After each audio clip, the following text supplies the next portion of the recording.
Eh, Pandangan saya secara pribadi kalau kita bicara mengenai bahwa direksi ya maupun komisaris yang tidak bisa dilakukan penyidikan maupun mulai dari penyidikan berkaitan dengan kasus-kasus yang undang-undang BUMN yang baru, saya berpendapat bahwa sepanjang memenuhi unsur-unsur, artinya diduga ya ada masalah-masalah tindak pidana, sebenarnya siapapun itu bisa ya.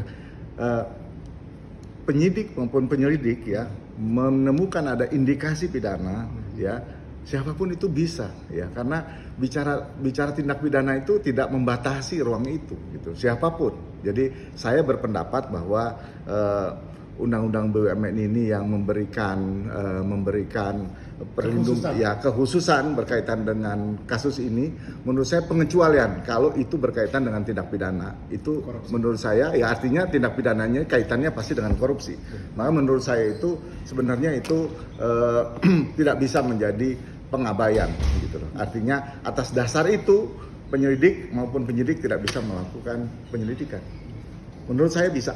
Artinya bahwa ini kan BUMN punya leg spesialis tersendiri, Prof. Iya. Artinya dia mempunyai keputusan bahwa direksi, komisaris maupun pengawas BUMN itu tidak termasuk penyelenggara negara, Prof. Iya, saya melihatnya bahwa hukum ya tidak mengenal itu. Jadi kalau bicara keadilan mau dia siapapun ya, penyelenggara negara atau bukan penyelenggara negara, kalau memang indikasi ada kaitannya dengan tindak pidana, siapapun ya.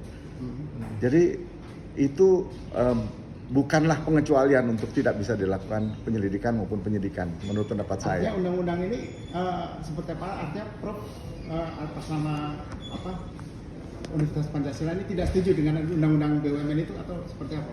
Saya tidak menyatakan tidak setuju. Menurut saya hanya melihat dari sisi hukum. Ya, dari sisi hukum siapapun di mata hukum punya sama gitu.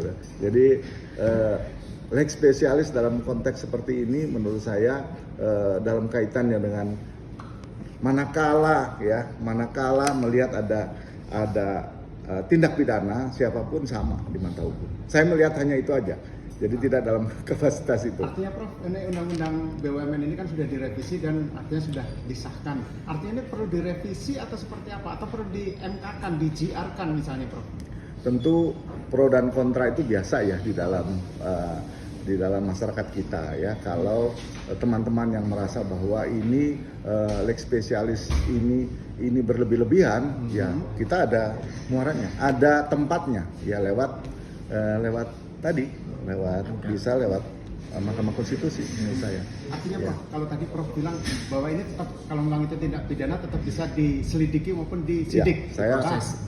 Meskipun tadi misalnya ada leg spesialisnya, apakah ini dalam hal ini karena KPK ini hanya menyelidiki ataupun menyidik penyelenggara negara, apakah ini tetap bisa melakukan tindakan hukum terhadap direksi maupun komisaris maupun pengawas BUMN gitu, Prof? Iya, saya melihat ya atas dasar kalau saya melihat atas dasar keadilan ya siapapun ya, kalau memang ada dugaan dan itu bisa dibuktikan ya harusnya sama. Jadi siapapun, jadi tidak menjadi leg spesialis dibebaskan, sulit nanti. Mungkin